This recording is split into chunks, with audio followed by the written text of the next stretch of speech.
the more expanded you are. When you feel really elated, when you feel really excited, when you feel really happy, in love, joyful, appreciative, you really expand your auric field, right? And that is what starts to, when you look at it, it's what starts to attract, magnify, and bring things into your space.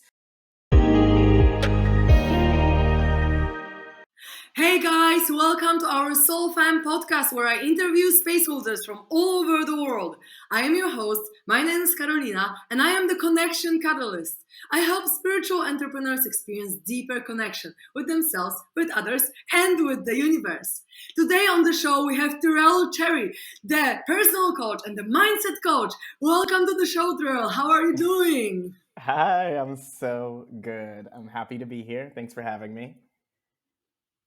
I am super grateful that you agreed to do it with me again, because last time we had some technical issues, so this is going to be our second time we're trying to do this, although the microphone still doesn't work and the website doesn't work and the internet doesn't work, but we're doing this, guys, for all of you. So tune in and listen, because today we're going to talk about manifestation and all the tips and advice and what people do wrong in manifestation as well, because I think it's important to talk about this stuff, because there's a lot of things out there in the internet and all these different people teaching us how to do this properly, and law of attraction and secret and all these things, but how to actually manifest what you desire. This is our question today, and so I would love to start with your story at first, to just tell us, like, how did you get to be now a manifestation coach in a way, and what has brought you to where you're at right now?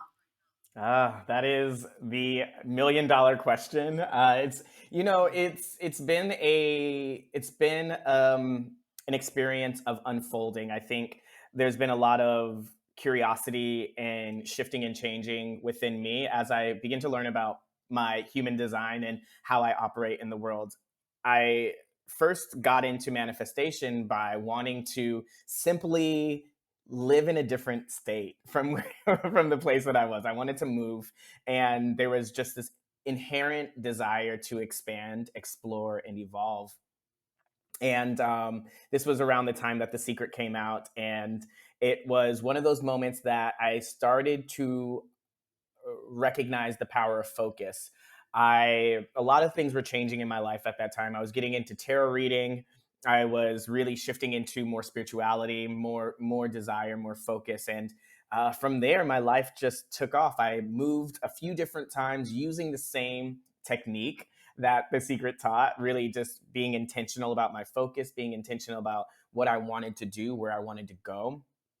I went from one place to another and started growing in these ways. And the more that I was curious about who I was, the more different tools started coming into my space. So started with manifestation and tarot, got more into meditation and mindfulness and the act of gratitude and journaling. And from there, my career even started to shift, where I was a hairstylist and then wanted to connect deeply with people. So wanted to connect differently and motivate people in a new way. So I went into fitness training, and that journey took me to another part of the world. And from there, more learning opportunities, more unlayering started to happen.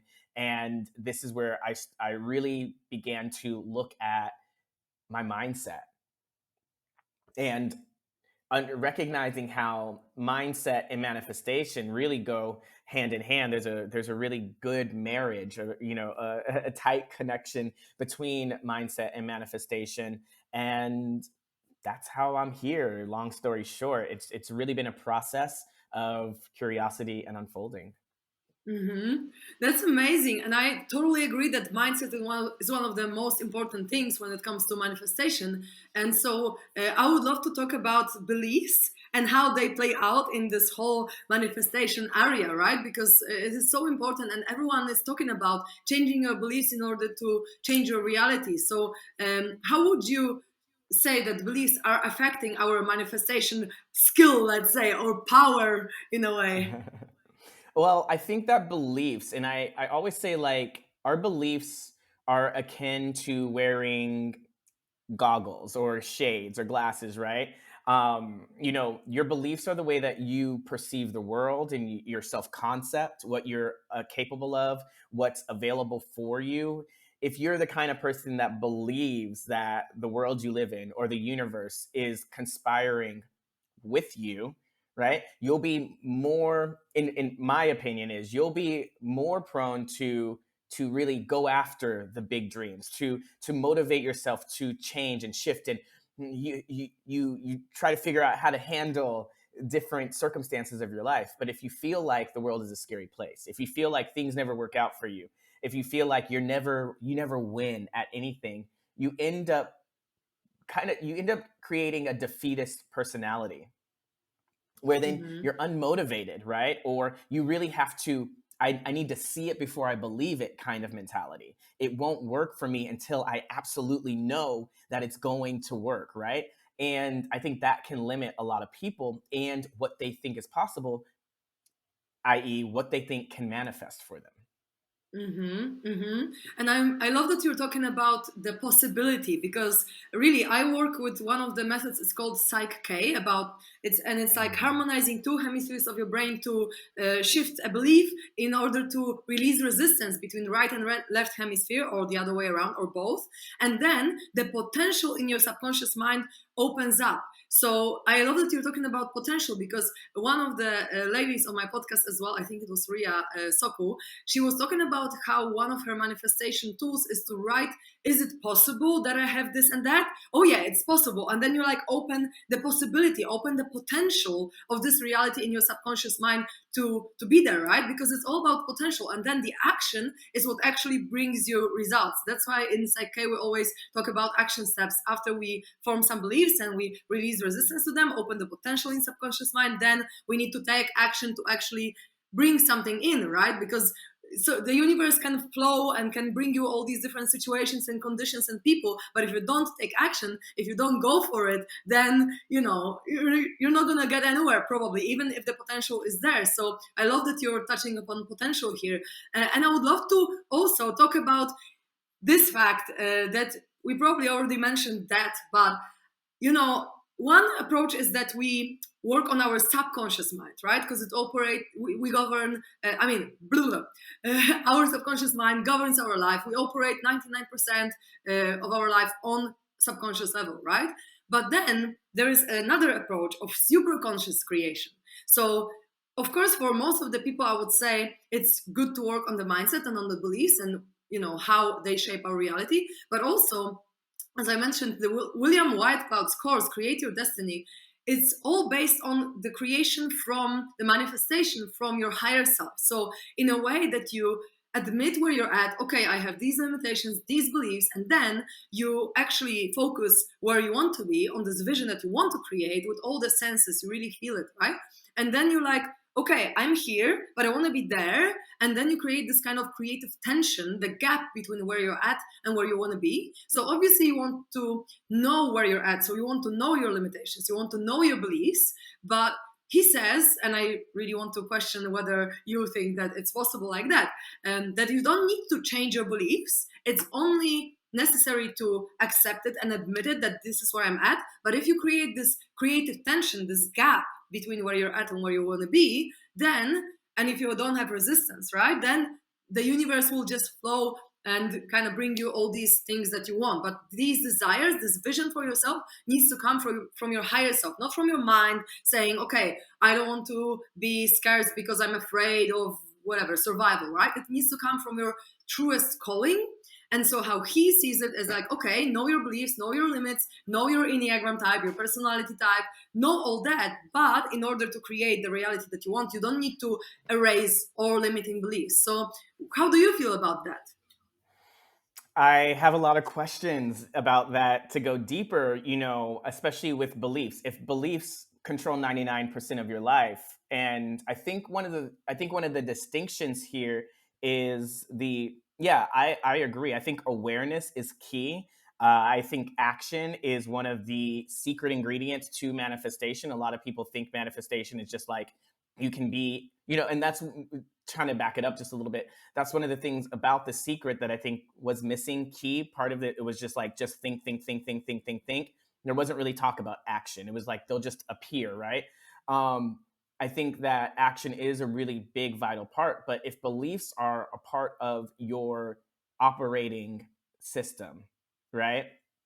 Your modus operandum, if that is how you move through the world, recognizing that these are my beliefs, these are my limitations. I accept that, I see that, but I'm not going to let it deter me from believing in the possible, right? And I think that's kind of what you're saying.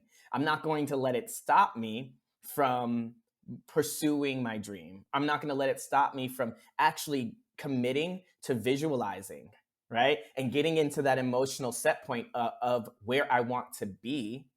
So I'm going to actively do that over and over again so I can really get into that mindset, so I can really get into that emotional set point. And then I'll have downloads of action to take. People will come into my life and motivate me, right? Or I will be guided, like you're saying, from your higher self to do or not do something. And I think this is a shift in belief. I think this is a shift in, I think you're actively learning how to change the dial on your beliefs slowly but surely by recognizing them. Now, yeah, do we want to fight against things that are inherent in us? Do we want to do we want to be, I don't know, sometimes I think sometimes it takes to be delusional, right? In what's possible in order to make it possible. I feel like I would need to talk way more about how this person is responding with their beliefs. I don't think that just not changing your beliefs is correct, but I also don't also think I do think that you can manifest what you want and still have some limiting beliefs, right? To a limit. I think it just depends on how it's really moving you, or how it's really manipulating you and changing you and shifting you, because that is what I believe. I believe that if you understand where your limiting beliefs came from, if you understand why you created the belief in the first place, or what it's doing for you, right? Like what the intention is for the behavior. If you see all of that, then you're able to choose differently. Mm-hmm.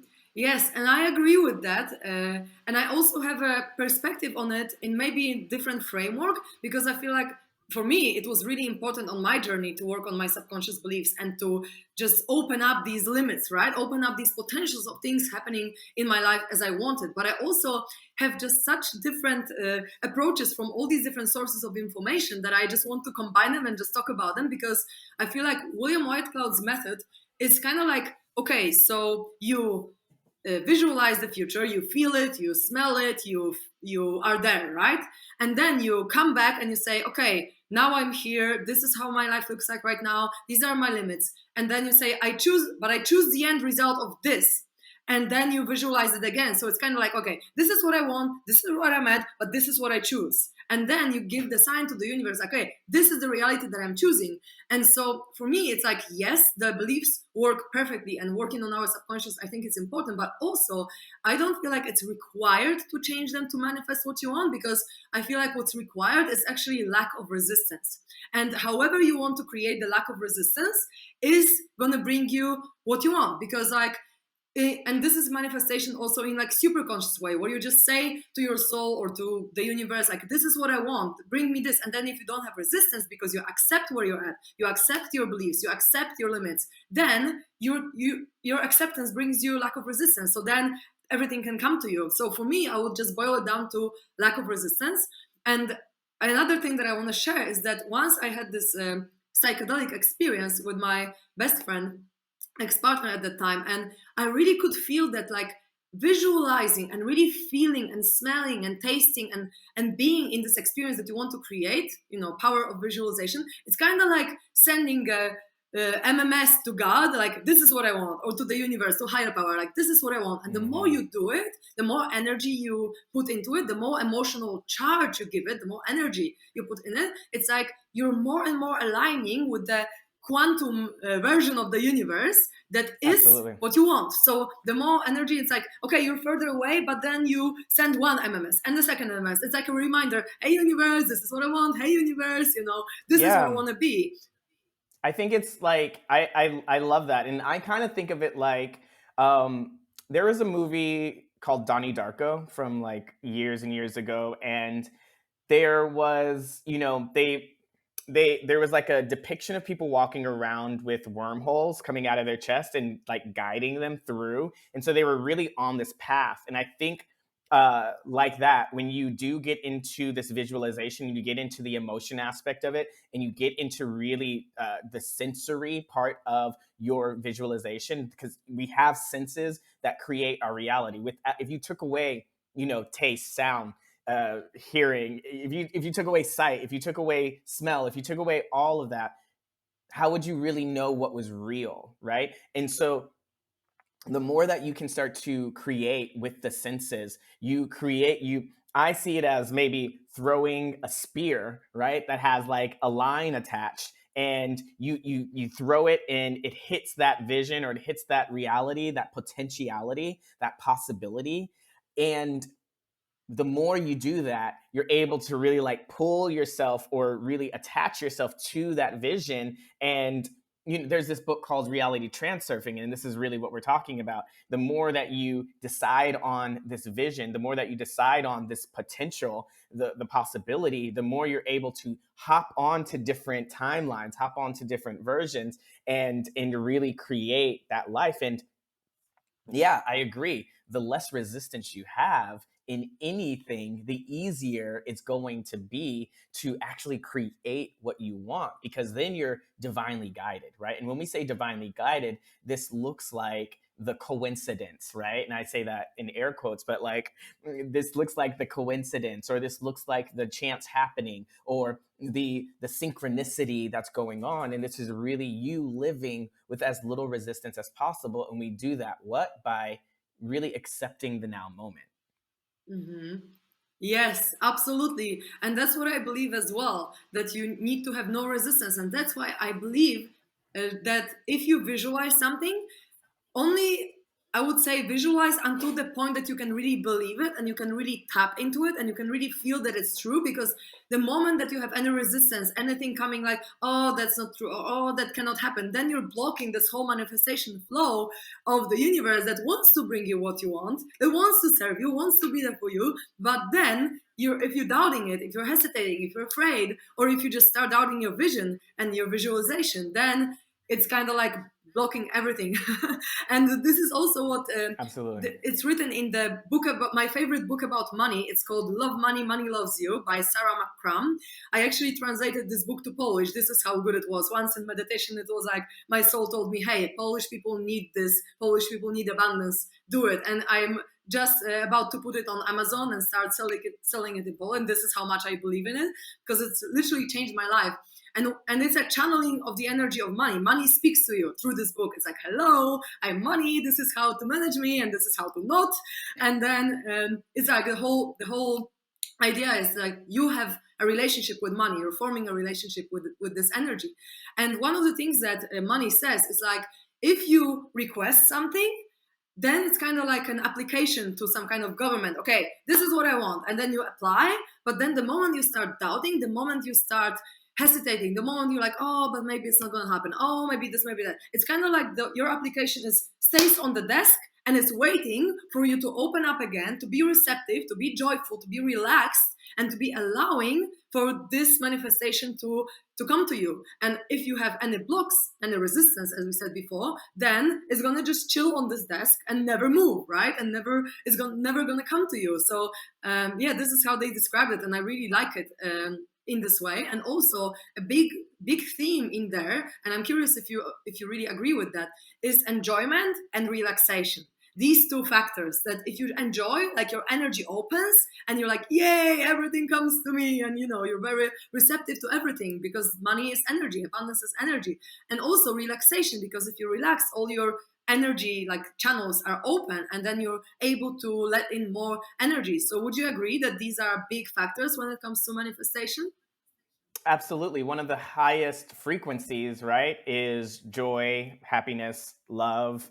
Those are the strongest frequencies for sure. And your heart, right, your emotions emit really push out one of the biggest electromagnetic fields that we have. And so the more expanded you are, when you feel really elated, when you feel really excited, when you feel really happy, in love, joyful, appreciative, you really expand your auric field, right? And that is what starts to, when you look at it, it's what starts to attract, magnify, and bring things into your space. So I definitely agree, the more expanded you are emotionally, the more open you are vibrationally, the better your manifestation, magnetism, and precision will be. If you can consistently,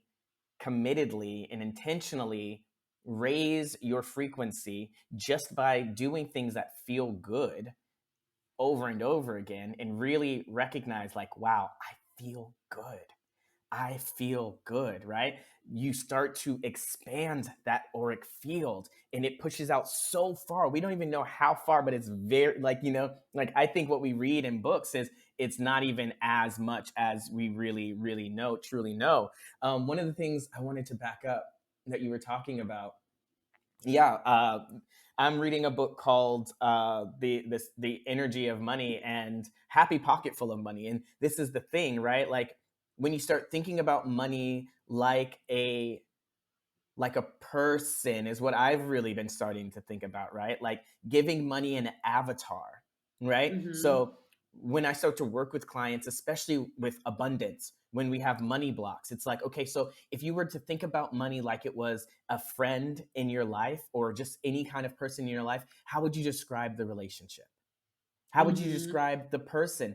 And it really will start to tell you, oh, okay, this is why money is behaving this way. Money is energy. We are energy, right? Like, and within this matrix, we're all made of the same energy. So looking at it separate is really the resistance, right? You're looking at a thing and it's separate from you. That's creating distance, that's creating space. But if you start to look at money and say, okay, you know what? We're the same energy. The more I engage with my energetic field about money, the more that I change it, the more I look at money and I appreciate money and I use money the way that it wants to be used, the more that shifts the relationship, and I start to articulate what I want differently, and I start to feel what I want differently, and I start to behave with that money differently, which Mm-hmm. changes Yes, everything. absolutely. And that's exactly the big message of this book as well. It's like, hello, we are money. We are the energy of exchange. We are all the connections between you and other people. Without us, the world wouldn't be the same, because like everything is exchange. The exchange is everywhere. So if you resist money in any way, you resist the world, you resist life, you resist everything. So that just brings us back to the lack of resistance, Mm, right? If you're allowing all of the experiences, all of the things that absolutely. are coming to us. So yeah, I resonate with it so much. And I also, on one of my manifestation workshops, I also said, like, so yeah, if you have a friend, and if you say to your friend, you are not enough seeing me, or you don't visit me enough, or I'm gonna lock you in the room now, you're never gonna leave, like, this is how we treat money sometimes. It's like we take it, and now you're gonna chill on my bank account, and I'm never gonna touch it, you're just gonna be there. It's like, come on. If it's your friend, it wants to move, it wants to be in flow, it wants to help, it wants to be given and received, right? So also giving and receiving, I think, is a big theme in this whole topic, because I feel like so many Yeah. people are focused, especially in spiritual community, so many people are focused on giving, and they have struggles to receive. But in order for the flow of manifestation and abundance to be there, we need both sides, right? So what would you say to all these people that are brought up in this kind of giving mentality, who maybe Yeah. struggle to be open and receptive?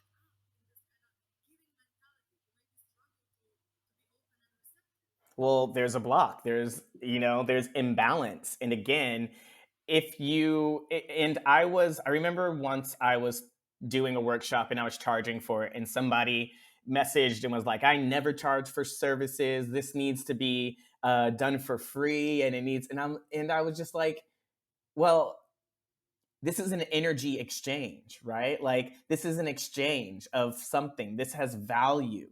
This has value. Money is representative of value, and that's all it is. And if I want to live a life, specifically, let's talk to all spiritual beings, right? Who want to live a life that's on purpose, who want to live a life serving others, who want to do things on their own terms. How do you do that? If you are only giving, giving, giving, you are then your auric field, it has all of these holes in it where you're never refilling, where you're never regenerating, where you're never receiving, right? And it's important that you find that receptivity, and you find what works for you, especially when it comes to money and finances, because if you are living a life where you're consistently worried, you're constantly under stress, you don't have enough to fill your cup up with, how do you have the energy to support others? It's impossible. You're always going to be in mental anguish because you're constantly trying to survive. And we want to be we want to be in a state of bliss and be in a state of, gratitude and abundance. And the more that I receive, the more I can give, right? I want to be able to help people who are not in the same spot as me get to where I am. And I want to be able to use the resources that I have to do that. And so when I think about money and I think about the things that I can do with that money to support my community, or to be in places that I normally wouldn't be able to be, that is a motivating factor. If I am stuck in a 9 to 5 job because that is the money, right?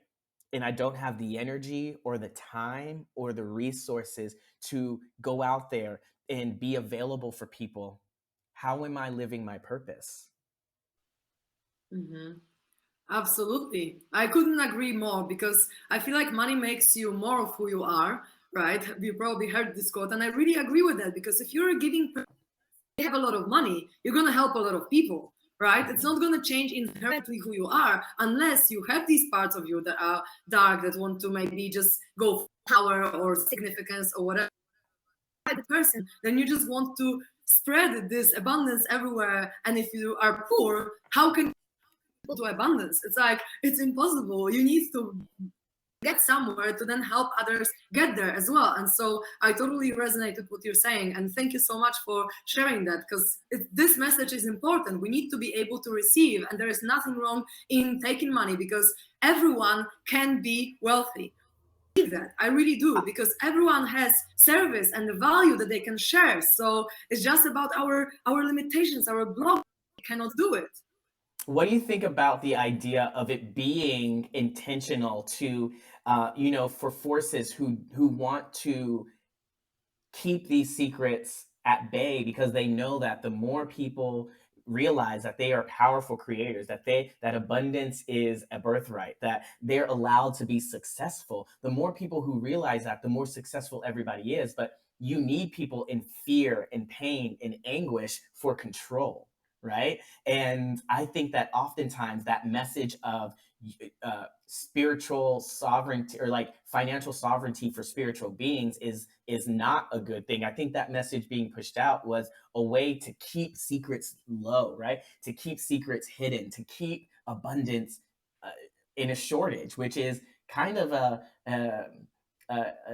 paradox, right? Because abundance is the opposite of shortage, right? Abundance is infinite. There's no finite level to abundance. When you have abundance, you can give and still have enough. Mm-hmm. Yes, absolutely. And it's the same with love, and it's the same with other energy. And I Yes. totally agree. And I feel like maybe it also comes from, now that it's coming to me, that maybe it came from all these ascetic, it's called asceticism in English, ascetic, like things that people did. And that's why this kind of like association with spirituality and asceticism got entangled. And I understand asceticism because, like, when I was fasting, for example, for 3 weeks, right, didn't have any water for a few days, and then I was only on water for the rest of the time, this, as like asceticism in a way, brought me to my spirit more. And that's true. And you know, because if you detach from the earthly desires and solid food and material stuff, okay, you can go higher in vibration and you can explore the spirituality. But we are humans, and if we only go there and up there, right, and we don't bring this groundedness, this and material world, and we don't connect them both, then we are missing on half of our life, because we're only in the spirit world. And if we were Mm, meant to be in the spirit world, we wouldn't incarnate on earth, I think. That's my belief. exactly. But I we need agree. to combine the spiritual and the material world, and then we can fully experience the human experience, because we are humans, right? So this is what we are here to do. We are here to be powerful manifestors and be abundant in the Mm, in life on earth, but also be about in our spirit world. And I feel like, yeah, this asceticism is an idea that is great to explore, and it's great to detach from the outcomes, right? Detach from the material world, but still you can manifest with detachment. You can say, okay, universe, this is what I want, and then let it go, and then detach mhm. from the outcome, and then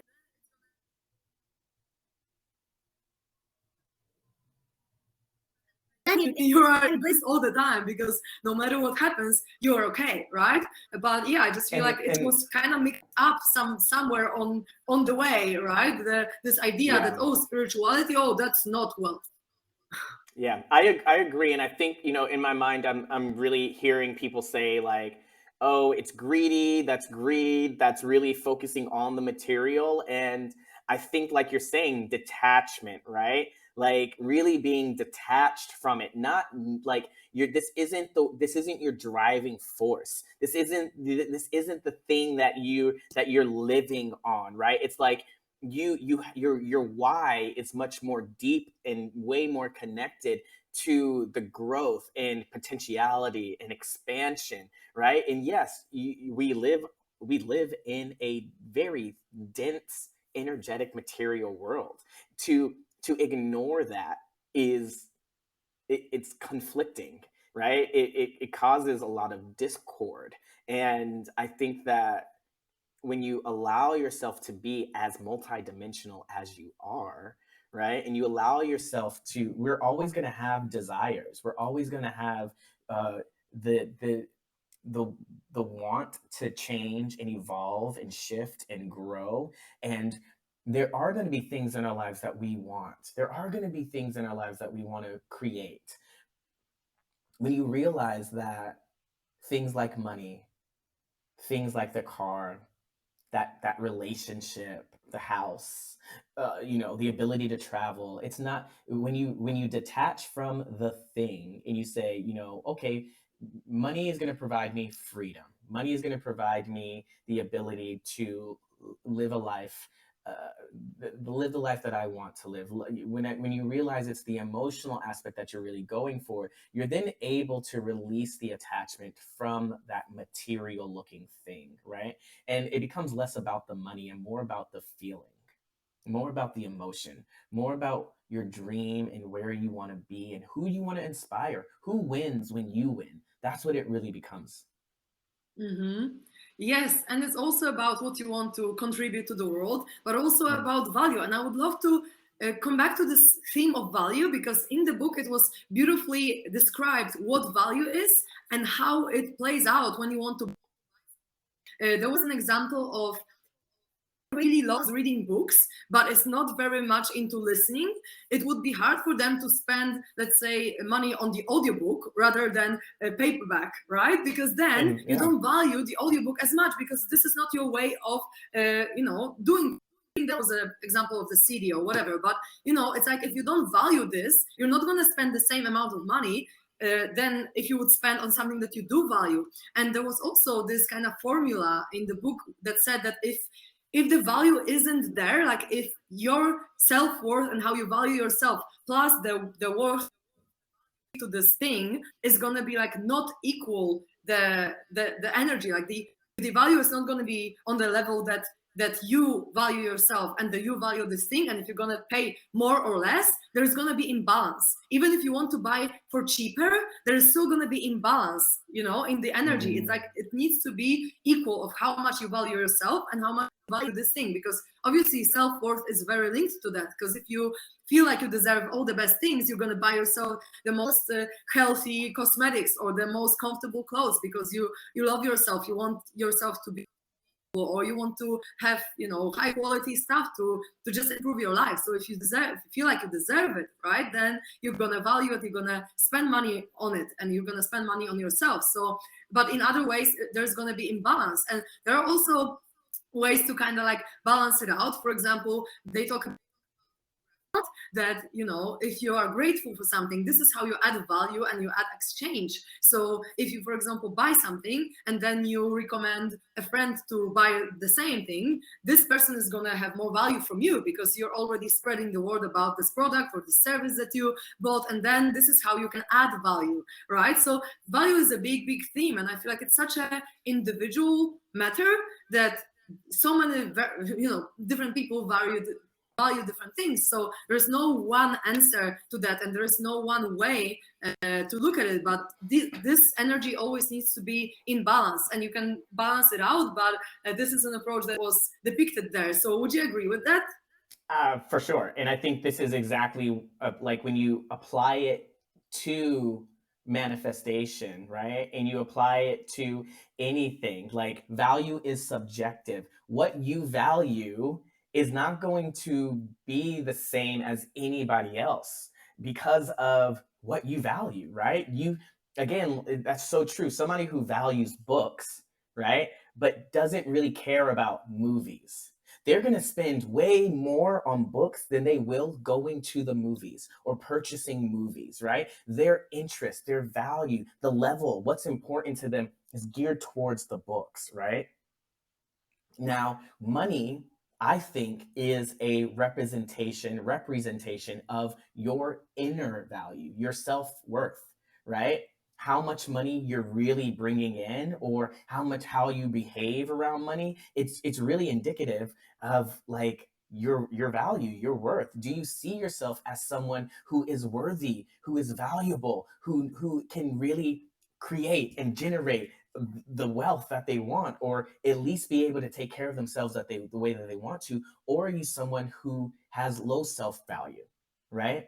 Because when we talk about where your level is, right, where that is, you're either going to have like, I'm really valuable, or I'm really low, I'm really kind of not valuable. And if you teeter in any way that makes you uncomfortable, this is where you begin to self-sabotage, right? To find that coherence again, to find that homeostasis, because the body loves to be comfortable. Our minds need to be comfortable, need to be able to say like, this is normal, I recognize, I can see this going, I know where this is going, I can predict this, I've been here before, it feels familiar, right? So imagine if you have a high self-worth and you're used to your bank account having $10,000, right? And that's like your homeostasis. I feel good with $10,000 in my bank account. The moment it dips to like $5,000, you're probably like, oh, like your body starts to go into fight, flight, freeze, right? So it activates the nervous system, which then motivates you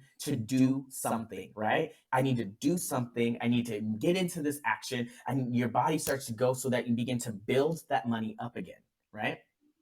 Getting you back to homeostasis. Now imagine you're somebody who may have a low self-worth, so you struggle with money all the time. So money's flip-flopping around, money's gone and it's coming in, it's gone, it's coming in. The reason why it does that is because the moment you get to, let's say you're used to having $1,500 in your bank account, right?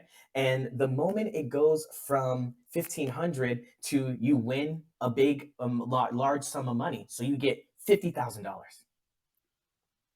All of a sudden, you're like, I don't know what to do with all of this money. Your nervous system goes crazy again, and it starts to do something, right? To get you back down to where you feel comfortable. Now, this is all about the value system. The more you value yourself, and the more you realize, I can do this, I can handle this. Great. Yes. Oh my goodness. This is abundance. Thank you. Wow. Like, okay, I want to ride this wave of gratitude. Your self-worth begins to rise, right? And that money begins to settle out. And all of a sudden, your money ceiling, right, kind of raises and it shifts and it changes. And you can really start to see this the more you practice gratitude, self-worth, right? The more you really do these mental shifts of confidence and you put yourself out there in new ways, you're going to see how other things begin to change. Your relationships, right? The quality of relationships that come in will change. The people who no longer value you, or the people who probably never did value you, they will wash away because energetically, you're doing all of this. You can't meet, right? There always has to be a level of communication vibrationally. Otherwise, you repel. And so you see this in all areas of your life. And I agree. If you value education, you're going to spend money on education. If you value personal growth, you're going to spend money on personal growth. If you value clothes, you're going to spend money on clothes. That's what it is. And that's beautiful as well, that everyone values something else and everyone grows through desiring and things. Like if we don't want more, then we don't go with the natural flow of the universe. And because the whole universe all the time, so we need to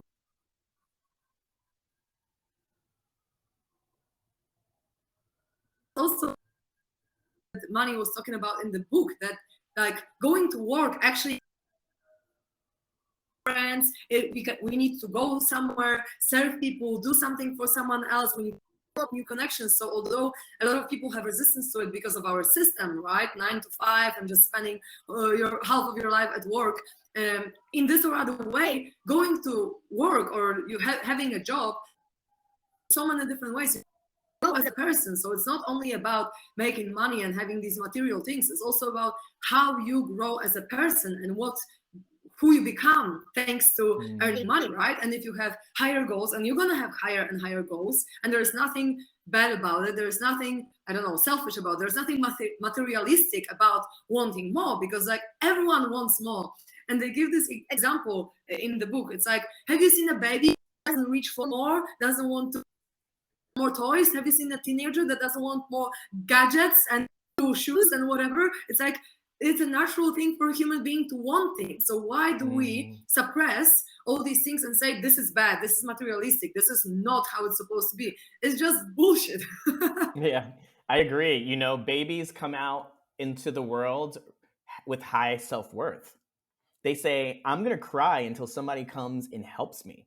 I'm going to cry until I get my needs met because I'm worth it.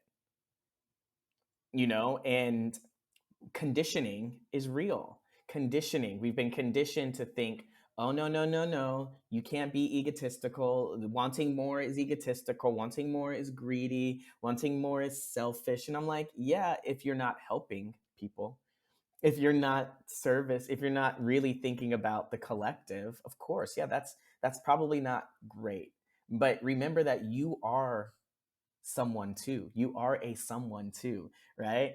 And it's important that your someone, your person, yourself gets to enjoy this world and gets to enjoy the life. Like, why would we come here? Why would all of this exist if it wasn't meant to be experienced? Why would all of this exist if we weren't meant to go through it? I agree. When you go to work, I was listening to Abraham Hicks, like this talk that Abraham Hicks was doing, and it was on shifting out of jobs, shifting out of careers, right? And Abraham Hicks was saying how when you go to a job, you start to, like you're saying, you grow and you learn, because then it really starts to clarify what it is that you want. You start to engage with people in a new way, and then you say, I don't love that. I want that. I don't love that. I don't love working these hours. This money that I'm making is not enough, right? And so then you begin to ask and seek more. Now, the problem that I think that a lot of people do is, instead of like saying like, oh, I'm being shown something that I don't want, what do I want? Instead of really saying that, they say, I hate this, I hate this, I hate this, I hate this, I hate this, I hate this, I hate this, I hate this, I hate this, I hate this. And they stay in this, like looking at the thing and saying like, I hate this. And that's non-productive.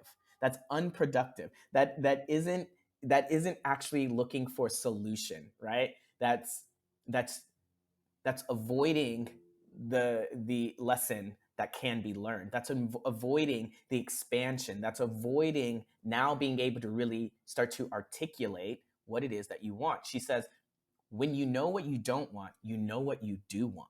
And I just love that, because the more you have a challenge, contrast, right? The more you see, don't love that, you then can say, well, what is it that I do love? And that is where you begin to focus, right? So at the beginning of this chat, we were talking about visualization, right? Getting into the emotion. Great. I don't want to be in a job where I work a 9 to 5. I want a job where I'm free. And this is exactly what I did. I want a job where I want a life where I can wake up and do my own thing. I want a life where I hop on a podcast and I start talking about the things that I want to talk about. I want a podcast. I want a life where I'm working with people and laughing and helping them see the power within themselves. And I'm sitting there and visualizing that every single day. I'm making recordings where I'm listening to myself talk about this life and talking about how, abundant I am and how happy I am to be in this space. And I am seeing it unfold in front of my very eyes, right? We're to the point where now I am there. And now it's like, okay, great. Awesome. I'm grateful to be here. I'm happy to be here. What else can I do? What else is possible? What else is the potential here? Because I love where I am. I love the whole space of what I got to. Like, this whole journey, right, has been up and down and challenging and fun and scary and, but now look where I am, and it's like, whoa, what else is possible? Mm-hmm. This is amazing, and I loved what you shared. And it boils down to, again, lack of resistance. Because if you are in a job that you hate, you're like, okay, I'm not resisting this job. I'm just going to learn and move on and then do something else. Then it's like, okay, you can treat it as something empowering. And if you are in the creator, right, not in the victim, if you're in the creator, like, okay, what can I do differently now to learn from it and then to shape my life in the way that I wanted? And I have a little story, because it's very fresh. I was speaking to my best, I don't know, a month or two ago, and she was dating this guy, but this guy wasn't really like texting her that much. And she was like saying, I like this guy, but I really would like someone who is like who cannot wait to invite me for a date, who will text me, every 2 or 3 days, who will really like, who I'm gonna feel that I'm important to him, that he wants to hang out with me. And this guy is like really nice and I like him, but it's not.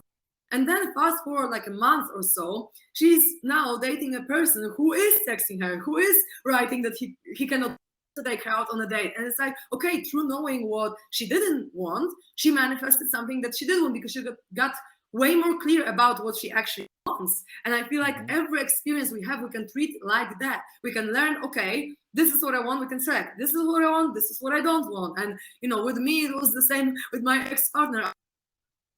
To have a Polish guy, but my ex-partner was Polish, but he didn't speak Polish. And I'm like, come on, universe, why do I have to be so specific? So now I'm like, the Polish guy speaking Polish, universe, please, disclaimer, because you need to be so specific. Sometimes that is even funny. But yeah, I agree. One of the things that I always like talk to my clients about, especially when we're talking about manifesting a relationship, I say make sure you specify wants to be in a relationship, because that is the thing that we miss all the time. And so you end up meeting people and you're like, "Oh, they're so great." But then they're like, "I'm not really wanting a relationship," or I don't, they're tiptoeing on the things. And so that was like one of the number one things was like, is ready for a relationship, ready for a relationship, ready to jump in. Because I agree, like you sometimes have to be, sometimes the things that you don't think you need to be specific on, you actually need to really, but again,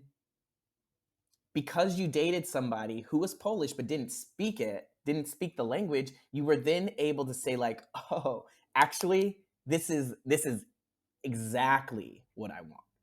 That's actually what you wanted. And so you got really specific with that. And oftentimes that's why, when I was going through my dating phase and really really beginning to curate the kind of relationship that I wanted, every person I dated, even after the relationship, I was like, wow, it's getting closer and closer to what I want, right? And I think that's the whole experience. You just get closer and closer to the things that you want each time, and instead of being exasperated or frustrated with the process, just be in the process, be like a scientist about it.